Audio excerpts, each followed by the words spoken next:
Good evening, citizens of Portsmouth. I now call to order the public work session. And Madam Clerk, would you call the roll, please?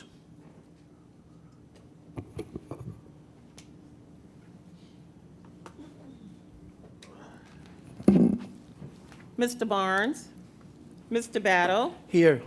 Mrs. Lucas-Burke. Here. Mr. Moody, Here. Dr. Whitaker, Mr. Woodard, Here. Mayor Glover. Here. Thank you, ma'am. Madam City Manager? Yes, tonight we have,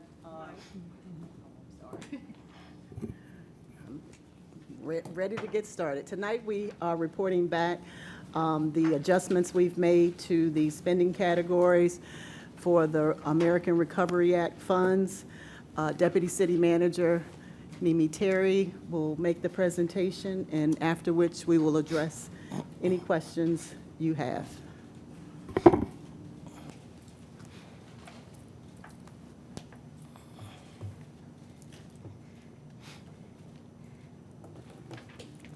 Good evening, Ms. Terry. Good evening.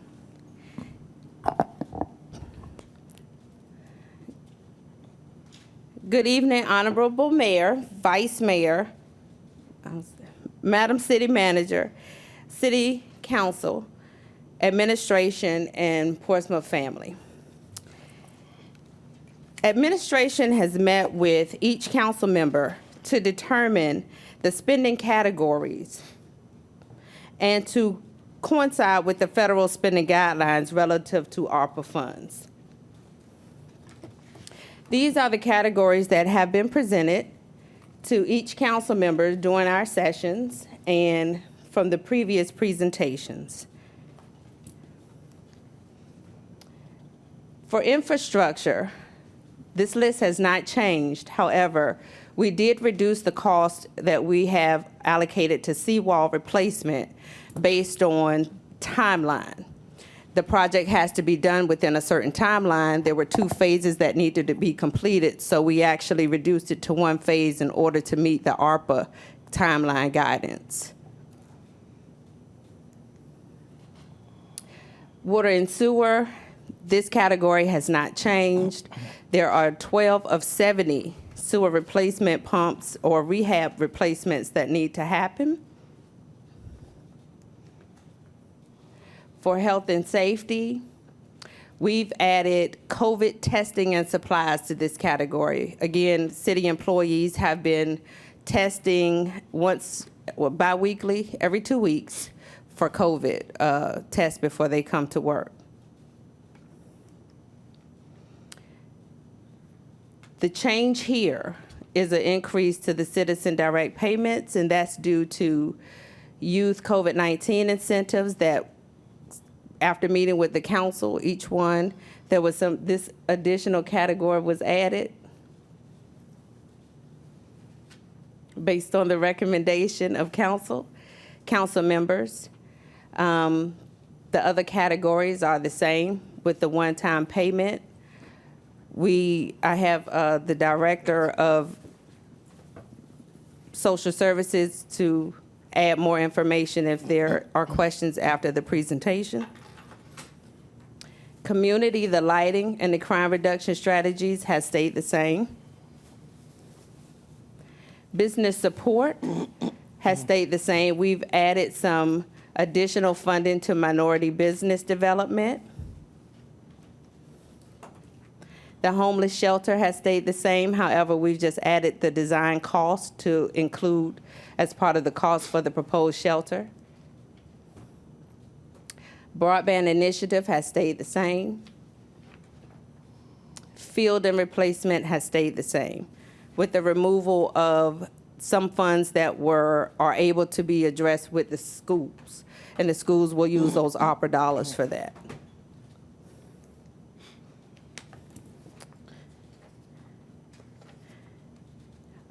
Next steps, if council's desire is to have a public hearing, the available dates would be as follows. October 19th, an ad would have to go into the paper for a public hearing. October 26th, to confirm the public hearing date, November 9th would be the earliest date for the public hearing, and November 23rd would be the vote for adoption and approval. This concludes my presentation. I will entertain any questions council may have at this time. Thank you. Thank you, Ms. Terry, for such a comprehensive report. And my colleagues on council, do you have any questions at this time? Yes. Council Member Woodard, sir, you have the floor. Thank you, Mayor. For the senior tax relief, what is the qualifications again? Is it, I know you were saying it was 30,000 when we talked before.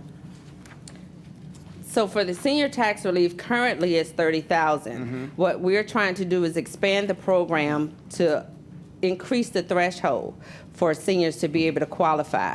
So right now we're looking at, but we have not had a final because council would have, this would have to come to council as an ordinance. So based on the sister cities, we are looking to increase it to at least $100,000, 65 and older, proof of residency. Pretty much the same requirements except for the income base would expand to include more people. Right, so I got a question. What if you're getting Social Security and you have like a retirement check coming in? How would that work? So the income threshold right now is based on $30,000, and there are some levels, but right now, if it depends, the council would determine exactly what that would be. So what we're currently looking at is $100,000 to include all income that you receive, excluding the value of your home. So we would use the current guidelines that we have, except for we would expand them so more people could qualify and would be eligible. Got you. So both of them are being equated to that 30,000 Currently, currently. yeah. I want to make okay. sure I No, understand no. which is, no. I just want to make sure I understand. Right now, it's only $30,000 that you could have for income. That's income, savings, any retirement, Social Security, Medicare, anything. We're trying to expand it to $100,000. Okay. You're still 65 and older, still have to live in Portsmouth. I think one additional caveat that we all discussed on the one-on-ones is to give an opportunity to seniors who may have a delinquent balance to catch that up as well. We just need to determine the threshold. So it could be $5,000 delinquent, 10, it's up to city council to make a final determination. And I'll be working with Paige Cherry, who is the city treasurer, to see exactly what that delinquency amount looks like for the majority of our seniors. Thank you, Mr. Dr. Whitaker, sir? Yes. You have the Mr. floor. Terry, do we have any idea, based on the infrastructure, the water and sewer, do we have any idea which projects could potentially be impacted by the infrastructure bill that's before Congress? For water and sewer.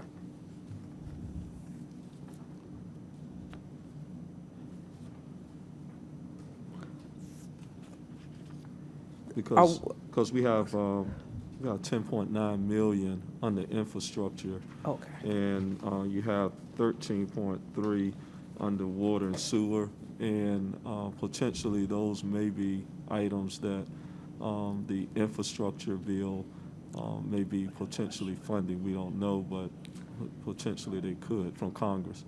When you say infrastructure bill, are you talking about bill from Congress, or are you talking about what we have allocated for infrastructure? No, what I'm saying is that Congress is presently debating this infrastructure bill. Those funds to go roads, issues dealing with water, they may potentially be funding channels for some of these projects. And I'm saying, do we have any indication of potentially which of these projects may potentially be funded by the infrastructure bill? No, not at this current time. But potentially they could. Potentially, what I'll say, I've been trying to keep up with the infrastructure bill simply because we want to make the most out of the funds that we have and definitely be able to redirect any funds that may come from another resource. Right. But as I'm watching that infrastructure bill, I'm seeing it die. So I don't have an answer to your question, but I am watching that carefully. So if something does come up, the opportunity would be either for us to address some additional infrastructure issues, because again, this is just our top couple. We still have more. Right. Okay. And also with the citizens direct payments, do we have any idea yet of how many families we're potentially looking to provide funding for?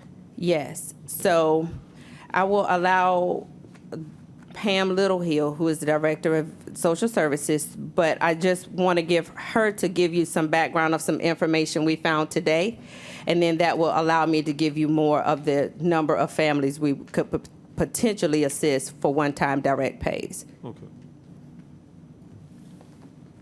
Good evening, Mayor, Vice Mayor, members of City Council, and our City Manager. What I found out today with speaking to the state, just a point of clarity of some of the things you asked the last meeting, was that when it comes to what Arlington, Virginia is doing in terms of direct pay and this pilot program, that is for, the state is saying right now that they believe, they're still checking, that that has to do with TANF funds only. So what they're looking at is this, essentially. TANF funds has their own rate schedule in terms of income and what somebody can make. For the TANF program, in that program, there's something written into the regulations that say they can waive the reoccurring income. They have the ability to do that for TANF recipients only. There doesn't seem to be like there was communication or clear dialogue as it relates to the managers who oversee SNAP and TANF. So according to the SNAP and TANF managers, that wasn't really discussed with them. They're looking at that, but their guidelines stay the same. Reoccurring income will be counted. So they're still vetting that.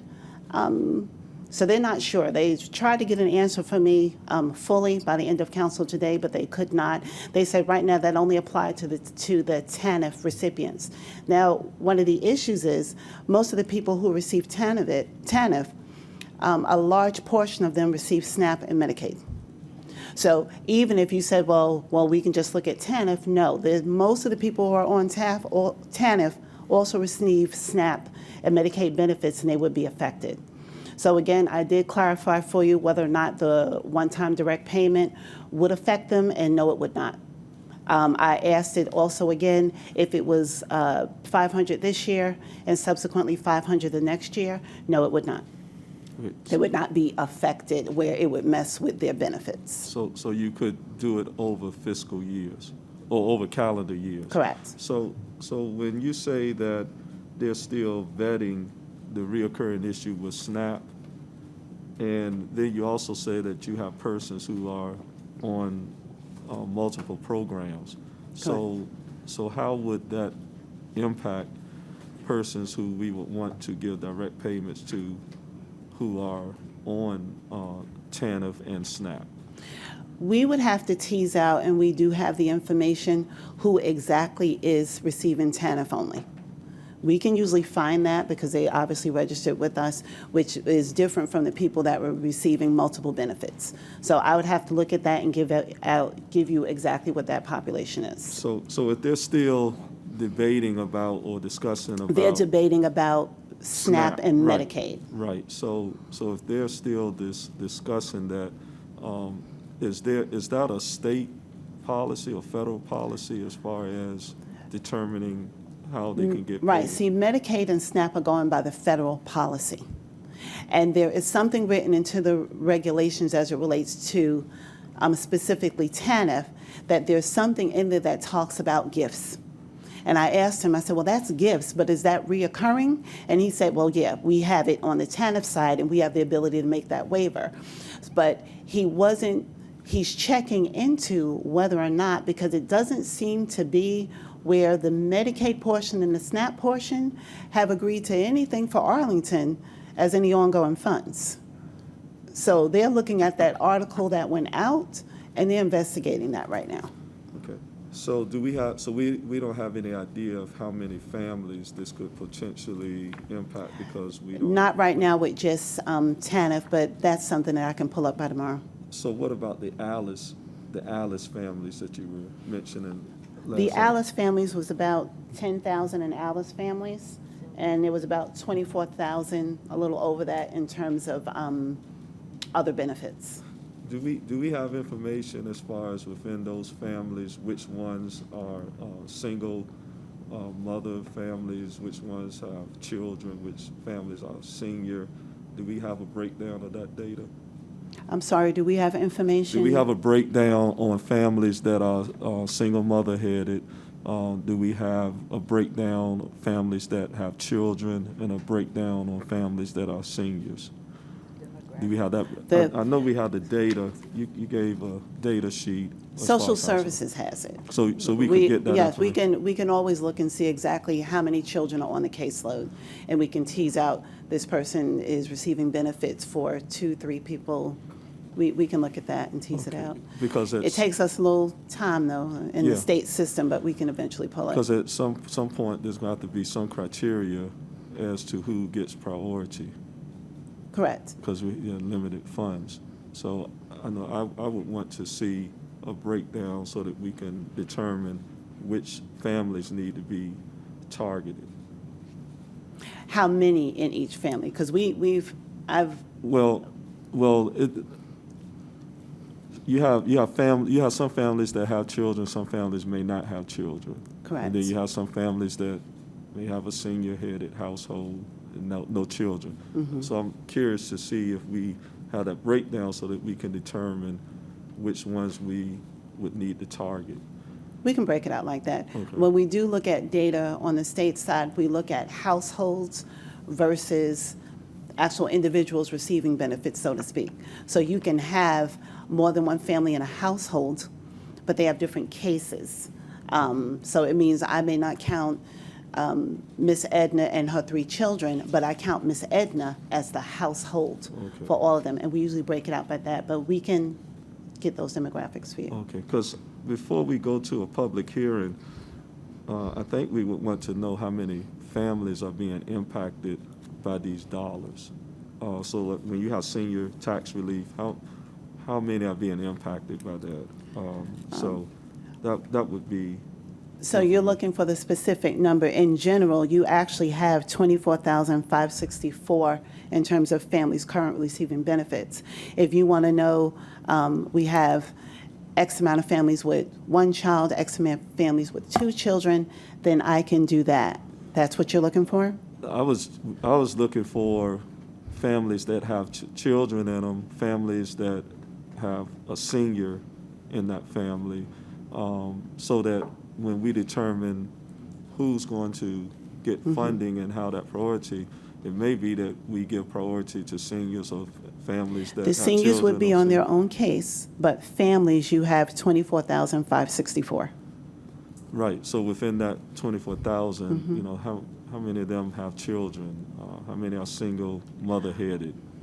So that we can make a Right, determination. that number of the 24, all of those are with children. Okay, Right, Okay. yes, all of those have children. Okay. So me giving you numbers for seniors as it relates to tax relief, that would be a little different. But you have the, right, but we have that chart because we also know with how many people actually received tax relief versus a tax freeze. Okay. And I believe we submitted that information earlier. I just didn't bring it with me, but we have those numbers as well. and of the 24,000, that also has senior-headed households in it? No, that's just parents and children. That would not include seniors. Okay, Seniors, when we gave that data, is strictly for tax relief. okay. And none of these include Alice, the 24,000, that does not include Alice, that's separate? You do have some ALICE that may receive one portion of a benefit. So you may have guidelines for, here's an example, the TANF population, you might have a minimum guideline for the household for the month of $700 and something. You may not be able to get, that may allow you to get certain benefits. If you still didn't qualify for ALICE, you may still be able to get SNAP. So each program, whether it be TANF, Medicaid, or SNAP, have different income guidelines. So it is possible to be included in this count as it relates to ALICE people. But when I looked at ALICE just separately that are not receiving benefits, it's roughly about 10,000. 10,000 that are not receiving benefits? Correct. And so, based on the data you gave us, your ALICE households, that's something like 13,259. That was on a data chart in terms of, they were looking at a percentage back then when they did a study. Okay. So if I looked at what we currently, who we currently service in terms of benefits, and then I looked at the data that came as a total from 2018 for ALICE population, which was 19, that's what gave me an estimated number of who would qualify, and that was roughly 34,564. So That would include ALICE and some TANF benefits. So that 10,000 figure you just gave us, though, you said 10,000 ALICE households that do not receive benefits. You are correct. Okay.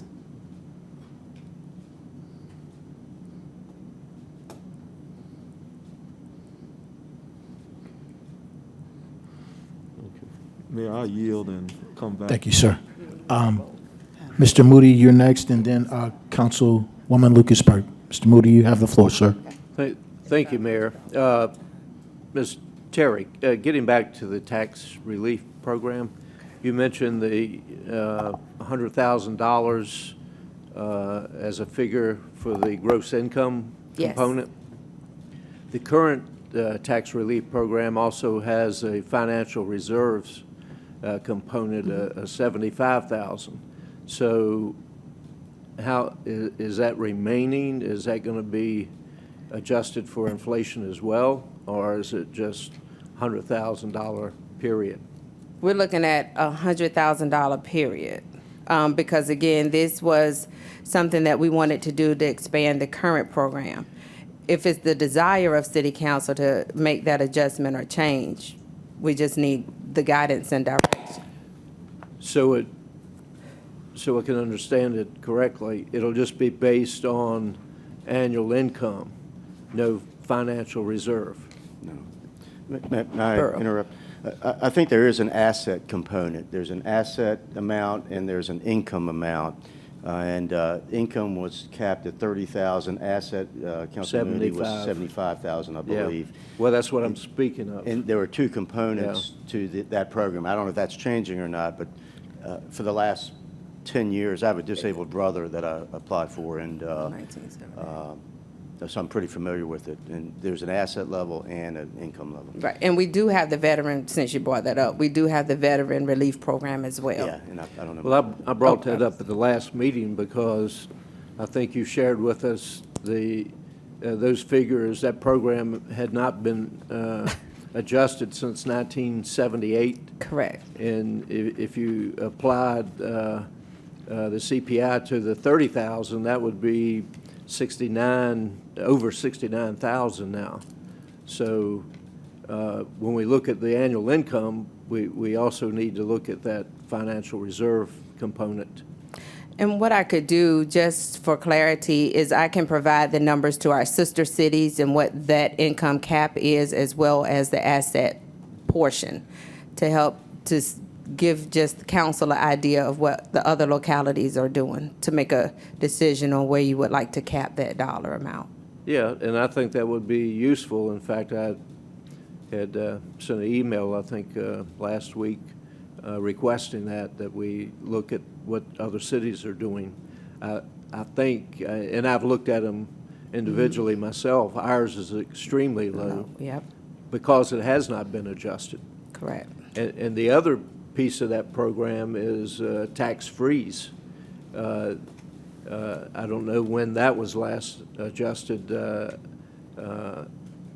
but we need to look at that as well. I suspect that hasn't been adjusted for inflation either. Okay. Thank you, Mr. Moody. And to just, I see that there looks to be a little confusion. Mr. Moody did send a request to his colleagues on council, all of us, and he asked for a consensus to make that request that he just asked for. I don't believe that any of my colleagues responded, but I think that's a reasonable request at this time. So Okay. if you could move forward with that. Yeah, Madam City Manager? we are responding to that. One reason why we do not have the detail at this point, because it's going to come back in a resolution to the council to address, because we're going to have to implement it through that resolution and outside of the ARPA funds. Yes, ma'am. Thank you for that clarity. And are you done, Mr. Moody? Yes, thanks. And also Councilwoman Lucas Burke. Ma'am, you have the floor. Thank you, Mayor. Thank you, Ms. Perry and Ms. Littlehill. Some of the questions I had were similar to the ones that Dr. Whitaker had requested, but one additional question under the direct payments. I guess this will be determined by the application process, or is it a first come, first served basis? How will the selection process happen for? It would end up having to be on a first come, first serve, because when you have a large pool of money, you're bound to have several people who are eligible. It would be an application process. It would be submitting the application to DSS, DSS processing the application, sending the information of eligible people over to the city, and then working with them on the method of payment Okay. to be dispersed. And the last question, I guess, are those amounts going to be equitable, or will it be determined on the need? Like one person may be allocated more than another family, or? That would be for city council to set. Okay, If you wanted to be a standard, this across the board, if you wanted us to figure out something else, then you would let me know, and then DSS would go and say, well, we look at a different range. Okay, thank you. Other questions? Thank you, Ms. Littlehill. Vice Mayor Barnes, sir, you have the floor. Thank you, Mayor. You said something earlier. You said making the most out of the money that we have. I think it was you. And I just want to say we had a productive meeting on Friday. I had to go to somewhere, but I never got to finish some of the things I was questioning. Well, I did mention about the rec opportunities. We were presented a facilities report on August the 10th. And I think that given what we continue to face in our city and what we've had in our city, I think the last council meeting we had that week, we had 3 youth under 17 that was killed in 24 hours pretty much. So I think it's important that we continue to ramp up our services for our youth and our programming for our youth. With that being said, in that August 10th report, we talked about the Churchland soccer field, the Cavalier Mountain Rec Center complex, with some of the repairs and roof replacement, interior walls. We talked about the neighborhood facility. We talked about the Maplewood Park and the 8th and Jefferson Park, and kind of upgrading that to look like what we have at the Bernard Griffin Park. And when I calculated the money that was given in that report, except for the J.E. Parker one, we had some upgrades that we were looking to do, but it didn't have a actual dollar amount behind it. But I saw that was $4.8 million, well, a little over $4.8 million. For me, I would like to see that actually in the addressed in these ARPA funding. I think Councilman Battle was very clear, and it sounds like from listening to the other council people that the citizens is definitely something that we want to address with this funding. So I would definitely like to see some of those things included in our in this ARPA funding as far as facilities, because we need to make sure that our children have the best facilities, so that some of the programming that we do and we're having in the city can perfectly address their needs. I mean, like for instance, what I was talking to one of the council members earlier. You go to Cavalier Mountain Rec Center, the floor is very slippery, and I think I spoke with the city manager, and she was telling me about the roof, and I guess the water leaking onto the floor. Now, and we have our children in there. So if we get a child to go into that facility and they maybe break their ankle or break something, then we're looking at a lawsuit.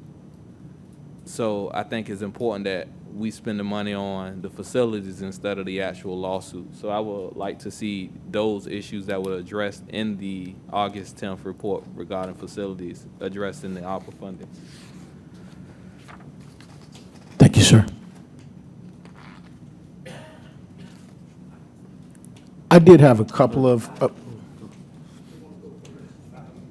Councilmember Battle, sir, you have the floor. So kind. When we were talking about the last two portions to be done to the waterfront, did you say it was mandated that we do that?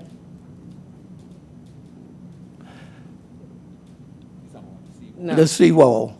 the seawall. Yeah, is that mandated? That, what I'm getting to is, if it was a requirement, are there CIP funds for it? Have we prepared for it? Because we didn't know we were going to get this COVID money. So were we not prepared for that? And that was a mandate? So mandated, I would say by looking at our city engineer, no. Okay, and I will allow him to please come forward. However, anytime we have a project, council approves a project, but we have to go out after those funds, whether it's in a bond issuance or more debt for the city. So these funds came along to relieve the general fund of having to use general fund dollars because we did not have the funding to secure that. Yes, ma'am. Well, we don't need him for my questions. I didn't know what the. No, Okay. he's fine. Okay. My next question, well, maybe it's a suggestion. Ideally, we want to share the money in an equitable manner, but that's not how the city is structured. We have greater problems in different areas, and we need to kind of put those funds there. And let me go back to something that I mentioned at the last meeting. I think, again, we're going to need to do a workshop to get exactly what we want, how we want it, because if we're trying to do this at these meetings, we're not going to have the time because we're on a timeline of spending the money. So we need to get in place how, when, where, who, how much, and those sort of things. And we're not getting to the bottom of it like this. So I'm going to say it again. Maybe we need to have a workshop where we all can be together and discuss how we're going to move forward with this.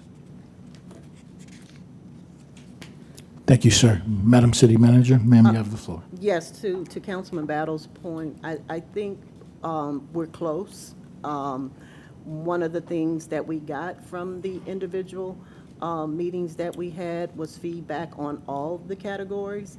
This meeting is to get additional feedback so that we can fine-tune some of those estimates and make sure that we make the correct adjustments. In hearing the conversation about the seawall versus the recreation centers, this is where we get that information. The next meeting, we would come back with all of those recommendations and nail this out before going to the public hearing. But that's what these meetings are for. I think we've got additional information. We've tried to reflect it, at least in the direct payments. And I think the fine tune is hearing from consensus from this body regarding those suggested changes. That's what we need direction for. Thank you, ma'am. So a couple of observations after looking at the presentation and the backup documentation that you presented to us. Can you help me understand under public health and safety, the slide under public health and safety? Police retention. I'm interested to know what I did some reading, and I just want to get some clarity. So what exactly under this proposed funding is the police retention program? The police retention program right now is, we have police officers that we're trying to retain because we tend to lose them to sister cities. And we all know that nationally, that is just where we are with hiring police officers. They are a hot commodity.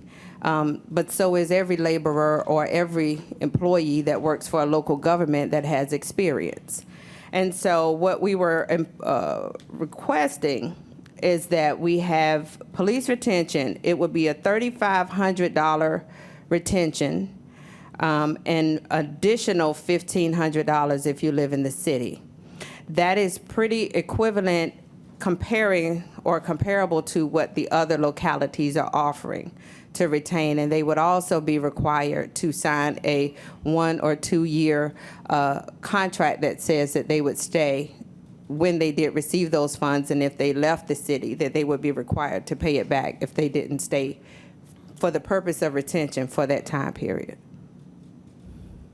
Thank you for that clarity. And the second thing is, I was looking through as we were going through our discussion under the income and poverty, and when we were talking about the cash payments to our citizens, one of the glaring things that struck out to me was, and this is from the information we discussed when we had our meeting, when we looked at some of the metrics, and of course, we know where we're sitting in terms of the poverty level, but I thought it was interesting on one of the pages that they looked at the different ethnic groups and the makeup and what their incomes were relative to the state of Virginia, and Portsmouth, under all those racial categories, seemed to be below the average of the state, which I probably thought that would be the case, but to see it in color, it really is telling. And given the light of what we've been through in terms of the COVID and what has happened to our businesses and our young families in terms of employment and access to funds, I'm glad to know that this council and you, under the city leadership and the city manager, were able to put something together that's really, I think, thoughtful. It's detailed. It puts citizens' needs certainly out front, and it's not really a question. I just wanted to thank you all for providing this level of information and doing the due diligence. I know when the manager and I had an opportunity to visit Richmond and to see some of the things that they were doing up there, it became very clear that other localities were considering helping some of their most impacted citizens. So thank you all for the work you did in putting this comprehensive program together and giving us guidance. We're very appreciative of that. Thank you. I still have questions. Yes, sir, Ms. Dr. Ms. Whitaker. Terry, yeah. Dr. Whitaker, you have the floor, sir.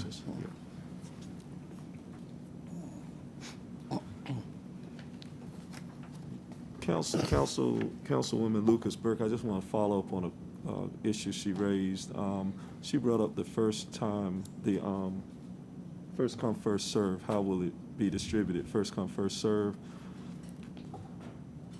The issue that I raised earlier as far as who gets priority is because there are limited funds. There's going to have to be some criteria put in place other than a rush to first come, first serve. Because one of my issues I raised during the meeting with the city manager, Ms. Terry, is that information and who gets information there's a disparity there. And so if it's going to, it can't just be a first come, first serve, but that's why we have to some way parcel out who has the greater need. And that's why I was asking about families that have children, seniors, single-headed households. And so as we narrow it down to that, the hope is that we can target a particular part of our community so that it's not just a first come, first serve, because it may be that it'd be some persons who get it who do not have as much of a need as some of the others. So I'm not in favor of a first come, first serve type basis until we have really narrowed down. Okay, so let me clarify that. We do have eligibility requirements, obviously being a Portsmouth citizen, a recipient of public assistance to include some of those populations that we were talking about, and that they fall under ALICE as part of that threshold, and then also an income chart. And the thought was is that the application would be available to citizens both online and at the DSS building. When we look at, so let me give an example. If, depending on how much money the city spends, if the city says, I'm going to spend $4.6 million, I may have 6,000 families that all have 2 children, but that is not going to be enough. It may not be enough to service all of them. So when I'm thinking of first come, first serve, it would be within those categories. It'd be looking at those families, because I didn't give you any numbers that didn't include families. The numbers that I gave you did not include singles. They were for 2 people and up. So let me clarify that. So everything I gave you consisted of a household. So depending on how much we have to disperse, determines on that first come, first served basis. Again, if I have a finite amount of money here, and I have so many people that meet those standards, it's going to be first come, first serve in that situation, because I would have no way to choose. It would be whoever got in that application first. Well, so, I'm sorry. Dr. Whitaker, I understand your point, and your point is definitely understood and taken. So I think in order to just address the question you have, it would be us providing the numbers that you requested for the families and the demographics of those families, single, how many kids, in order for us to really identify those areas that are in need. I totally understand, and I think we have taken that under consideration, and we will address that. Right, and also, it's going to require that we separate ALICE from the other groups, because Correct. your definition you gave us of ALICE, asset limited, income constrained, employed.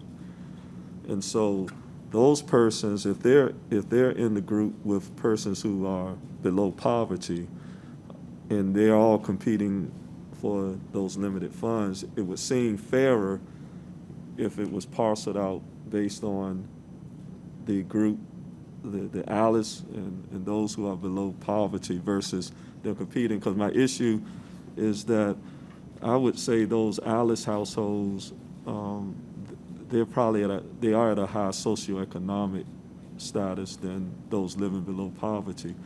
And how Not all of them. I didn't say all of them, not all of them. Okay. I didn't say all of them. Let it go.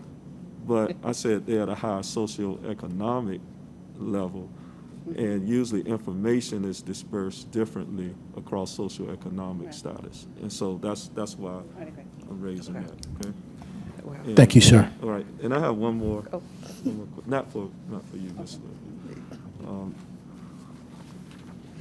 That goes to, Could you hold that? The city manager I just has been asking to speak to something. Yeah, I just And wanted to think it follow might be up. something we could all benefit from. Yes, I Thank just you. wanted to follow up on the explanation of prioritization.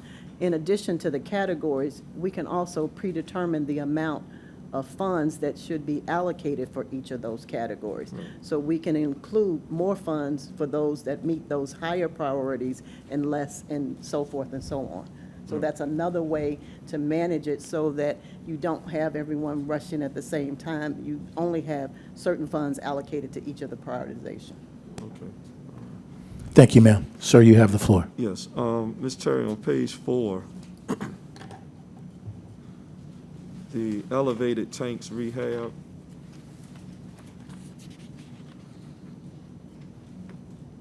Yes, sir. The elevated tanks, phase 4. Yeah, the $4 million. Yes, sir. The issue that I have with that, that I raised in the meeting, has that been resolved as far as, is this cosmetic, or was there a repair issue with the tanks? So we spoke with the city engineer, and he's here to provide that information. Okay. Mr. Wright, sir, you have the floor. Good evening, Mayor, Vice Mayor, members of City Council. The elevated tank rehab is comprehensive, so it's inside the tank, outside the tank. It's valves, it's piping. The elevated tanks are a critical part of our water supply system, distribution system, mainly addressing fire flow and keeping pressures regulated in the system. So you have to keep those tanks maintained so we can keep our system functioning. Right. So I think it was Mr. Moody that may have raised the issue about the condition of the water tanks. And it came up as a cosmetic issue. There was never any discussion about any repairs that were needed. It was purely about the looks of the tank. And my concern, well, first of all, how much of the $4 million is for inside and how much is for outside? I can't parse it out to that effect. It's about $2.5 million per tank to do the complete rehab. If you're looking at exterior versus interior, you're saving about 20% if you do those things that aren't considered quote unquote cosmetic. So you would pay probably based on $2.5 million. If you didn't do it at that time, you'd spend about $500,000 more the next time you had them come out. Yeah, so prior to there even being any ARPA funds available, there was no plan in place to take care of the inside of the tank? We just finished completing the assessment. By we, I mean Public Utilities, to look at whether they wanted to stick with the elevated tanks versus some other system, whether it would be aquifer storage or ground tanks. The assessment came back and they decided they're going to keep the elevated tanks. Right. So they have to move forward with making sure that just like the treatment plant, transmission mains, and the other parts of the system, they keep those up and in good shape. So the public utility funds wouldn't cover that type of repair? They'd have to be prioritized just like any other infrastructure that they have, whether it's treatment plant, transmission mains. They have a wealth of needs in the utility system, a wealth of need for our facilities, wealth of needs for stormwater. So all of those things are basically competing for funds. So Yeah, so it would be normally part of that process of just being a part of one of the projects within public utilities? yes, I mean, just generally speaking, yes, sir. Right. And so, like I said, my concern, I don't know where the other council members fall on it. I hear quite a bit coming from us that we want to try to help our citizens as much. And if we can use these ARPA funds to help take off some of these financial burdens that many of them are facing versus painting the water tank, and then as far as the repairs inside, if we were already planning on somehow prioritizing those programs within the Public Utilities Fund, then I think that's something we should seriously take into consideration before we use these funds for cosmetic purposes instead of helping the citizens. So I just want to bring that to the attention of our council, that this $4 million has a cosmetic portion to it. Thank you, sir. Are there any other councilman Battle? You have the floor, sir. I'm kind of confused. Water is very important to life, period. When did we know that the inside of the tanks needed to be done? Do we have a schedule of approximately how long it lasts from the time that it gets done to the next time that it needs to be done? I'm confused. If this was happening we never spoke about it in the last 2 or 3 years about the interior. So most public infrastructure is inspected on a routine basis. The critical infrastructure, bridges, seawalls, parking garages, transmission mains, treatment plants. And as you inspect those, depending on the frequency, bridges every 1 to 2 years, parking structures every 5 to 8. Excuse me. And others, Excuse me. I'm not talking about bridges. I'm strictly talking about the water towers. Mr. Battle, excuse me, sir. Wait a minute, Mr. Hold Mayor. on, sir. Hold on, Wait a sir. minute, Mr. Mayor. I'm hold asking a on. question. Hold on. And I wanna- have a wanna right to elaborate. ask the You question. do have a right to ask the Yes. question, sir. But And you're- you can't tell me Right. how to ask it or how you want it to be asked. Mr. Battle, you are out of order right now. You are out of order. Mr. Wright is answering the question, and all I'm asking is that you give him an opportunity, sir, to give him an opportunity to answer the question. Mr. Mayor. Proceed, sir. Proceed with your answer, sir. So, as I was saying, most infrastructure is inspected on a routine basis. You schedule those repairs based on that inspection. Water towers, transmission mains, treatment plant, all those things are inspected regularly, and those repairs are planned out. And so we're within that window to address elevated tanks based on the last inspection.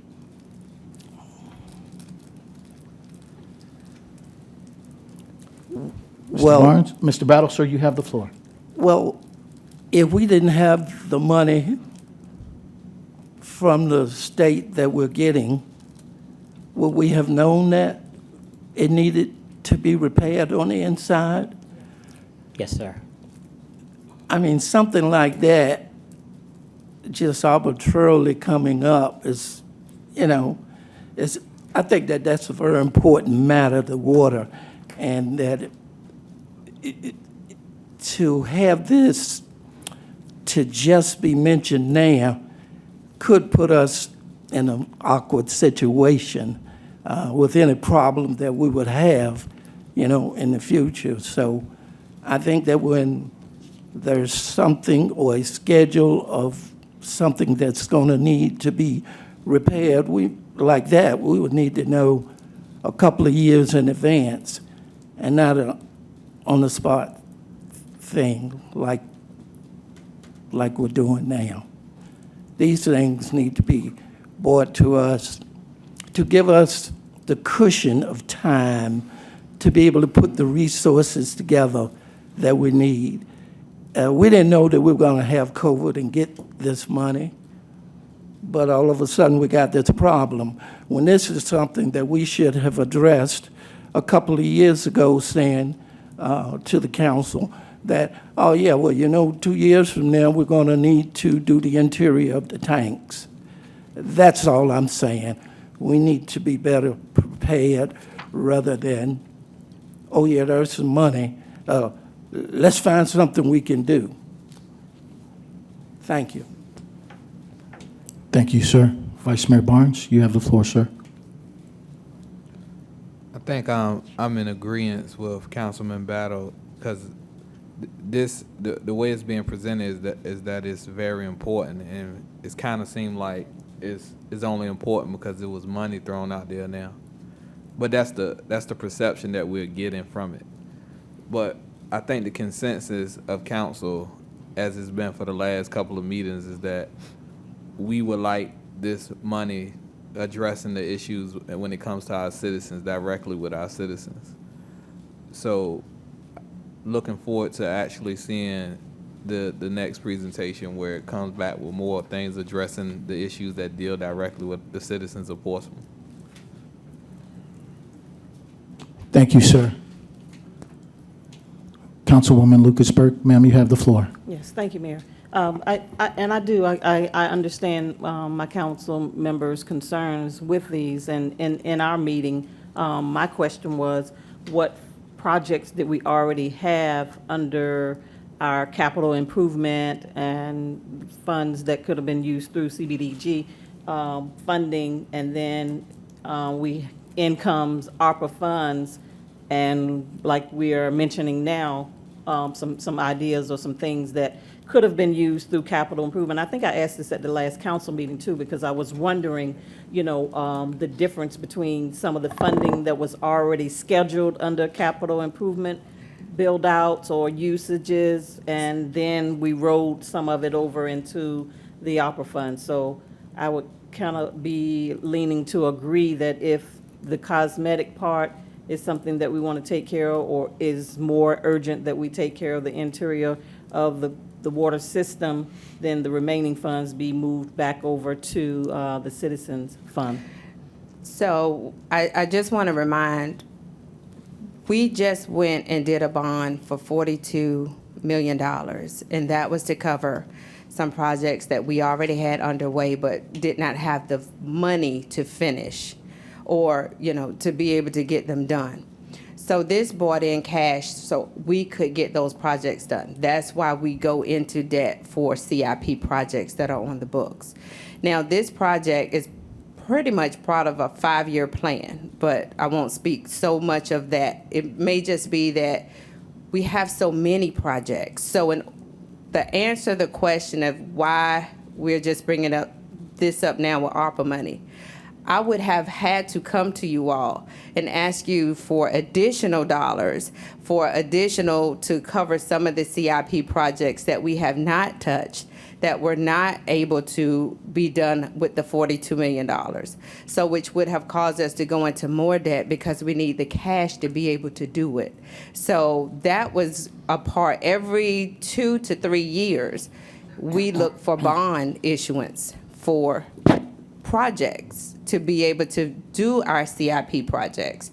So we looked at these dollars as a funding source for some of our infrastructure and sewer, so we would not have to go out for bonds to fund these projects. And again, this is a small window, and these are small projects compared to, I won't say small projects.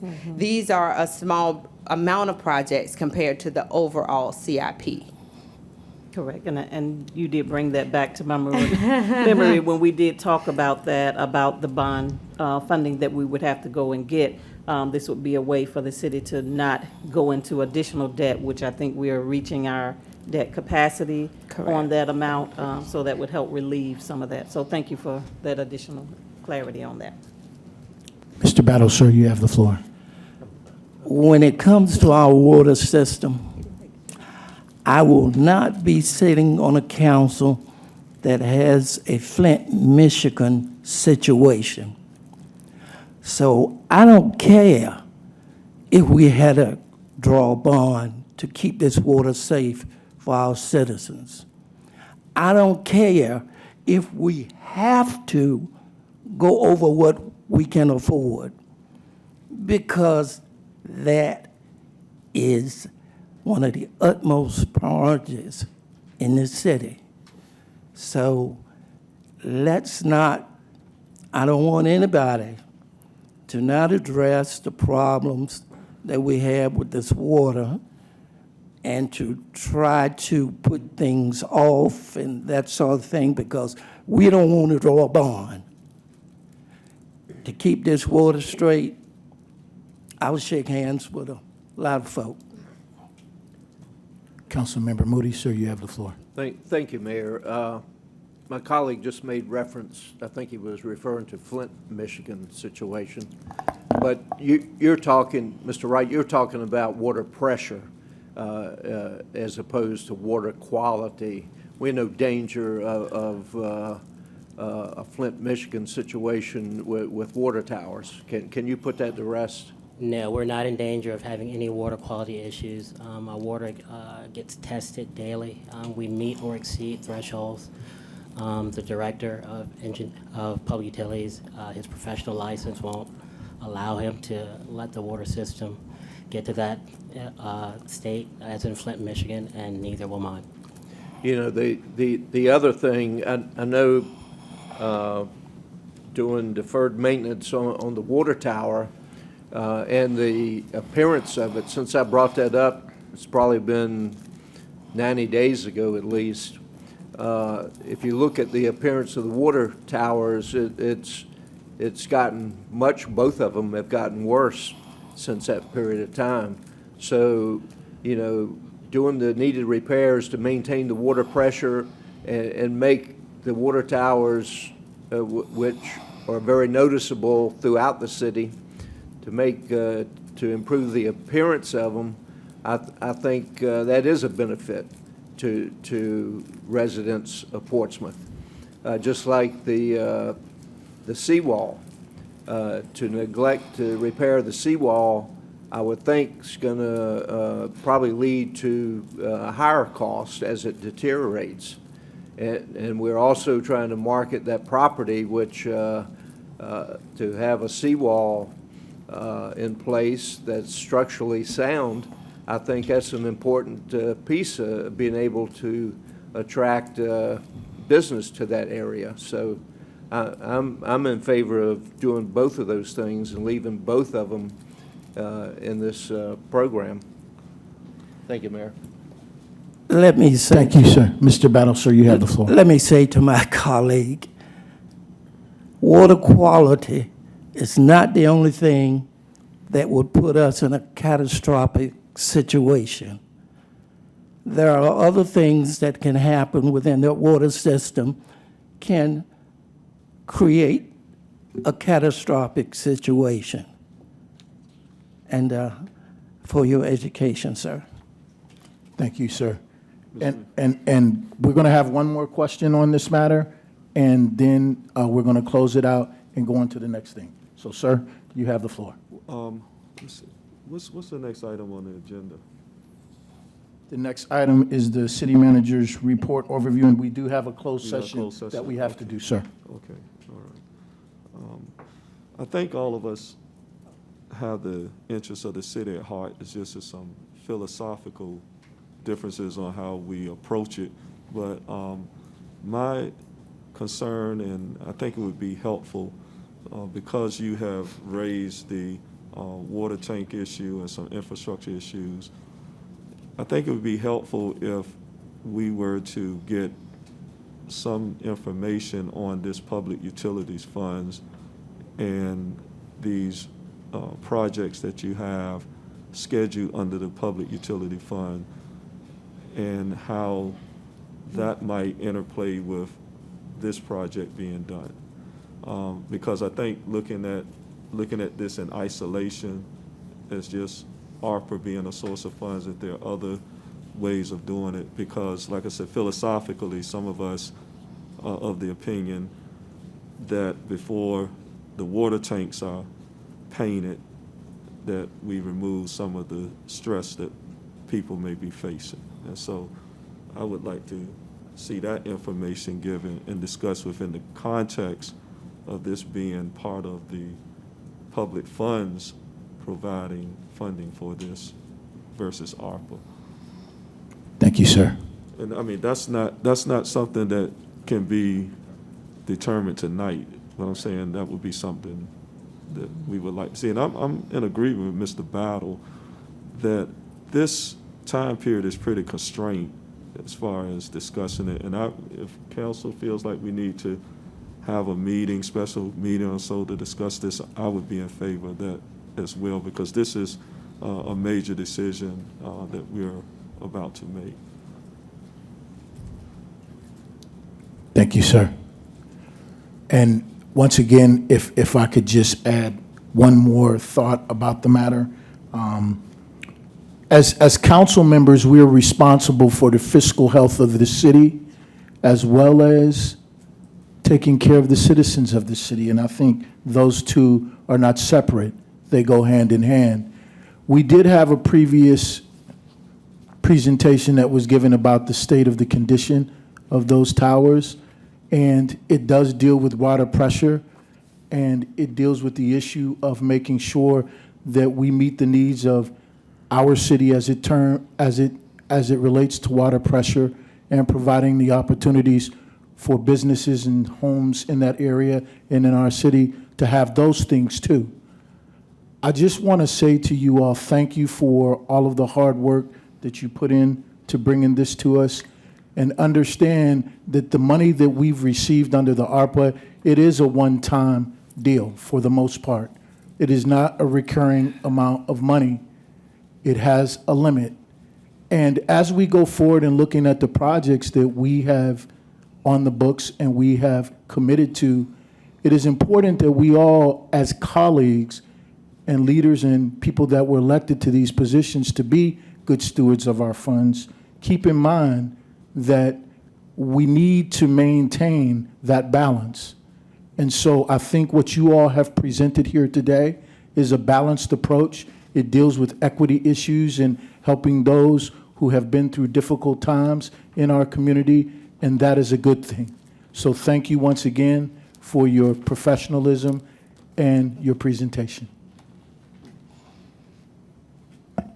Mr. Battle, sir, you have the floor. For the public's, no, ma'am, you through. For the public's information, Congress knows that a lot of the water systems in our country are antiquated and need a lot of repair. So consequently, what they're doing, they're producing more guidelines, more up-to-date guidelines, and trying to get better water treatment plants all over the country. So first, they're going to put together the guidelines. Then after they put together the guidelines, they're going to decide how much money they're going to give each state to implement the program. Then they're going to give a certain amount of time to implement the program. So that's what Congress is doing. And whether they will complete it or not, I don't know. But they know that the water treatment systems in most of the cities is antiquated and out of date. And that's what they're doing, trying to put together a health and safety program so that we'll have clean drinking water in our country. Thank you. Mr. Mayor. Thank you, sir. Yeah. Dr. Whitaker, sir, you have the floor. Yeah, I appreciate your comments, and I think, though, that you still have to look very critically when we talk about the fiscal health of the city and also taking care of those personal needs that people may have. I think I know a lot of what we have seen and what we're dealing with is because of neglect that has occurred long before any of us were even here. That's right. It's not like these persons who are in situations just decided one day they're going to be like that. And I get concerned when I start hearing a lot of talk about fiscal health versus taking care of the citizens. I think there have been a lot of citizens in this city who have benefited tremendously off of taxpayer dollars. Matter of fact, we have channeled a whole lot of money into developers, into bankers, into persons who have held high positions at the expense of our community. And so I have no issue with redistributing the funds to help people who have been part of a cycle. It's a history of this country. Some segments of this country just recognized Columbus Day the other day. Okay? And we still have that mentality here. So that's why I said some philosophical differences up here. I hope that we will have 4 votes that will take care of the people first.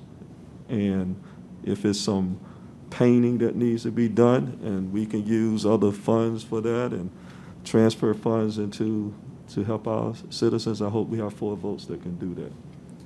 Thank you, sir. Madam City Manager? Yes. At this time, I just wanted to provide an overview of the city manager reports to see if there are questions. The first item being the Victim Witness Program. This grant funding has increased over the years. This is administered by the Commonwealth's Attorney's Office. This program provides for comprehensive information and direct services to crime victims and witnesses. It is estimated that this program will serve in excess of 1,400 victims annually. The next item that you will see later tonight is 21-305. This is a request to participate in VDOT's Transportation Alternatives Program application. This is to support the Portsmouth Pedestrian Enhancement Project Phase 2. Your approval is required as the first part of the application process. And the next is an annual agreement with the Virginia Department of Health. Virginia Department of Health will provide an estimated $2.3 million in state funding, and the city will provide an estimated $1.2 million in local funding. The Portsmouth Health Department will continue to provide health services, including screenings, immunizations, education, and inspections. I'd be happy to take any questions at this time. Do we have any questions from my colleagues on council? Thank you, ma'am, for the overview. We've now come to City Council Liaison reports. And Mr. Battle, sir, we'll start with you. I don't have anything, sir. Thank you, sir. Vice Mayor Barnes? Thank you, sir. Councilmember Moody? I have nothing, Mayor. Thank you, sir. Councilmember Woodard? Oh, nothing to report, Mr. Mayor. Yes, sir. Dr. Whitaker? No report. Councilwoman Lucas-Burke? And no report. That concludes our public work session. However, we do have a need to go into a closed session. Vice Mayor, are you ready to read the motion for closed session, sir? Yes. Please proceed. I move to go into a closed meeting pursuant to Virginia Code subsection 2.2-3711A.7 for the purpose of consultation with legal counsel pertaining to actual or probable litigation where such consultation in open meeting would adversely affect the negotiating or litigating posture of the city, specifically regarding L. Louise Lucas versus Angela Green and Kevin McGee, and B, pursuant to Virginia Code subsection 2.2-3711A.8 for the purpose of consultation with legal counsel employed by the city regarding specific legal matters requiring the provision of legal advice, specifically regarding Newport. Thank you, sir. Is there a second? Second. Madam Clerk, would you call the roll, please? Yes, sir. Mr. Barnes? Yes. Mr. Battle? Yes. Mrs. Lucas-Burke? Yes. Mr. Moody? Yes. Dr. Whitaker? Yes. Mr. Woodard? Yes. Mayor Glover? Yes, we are in closed session.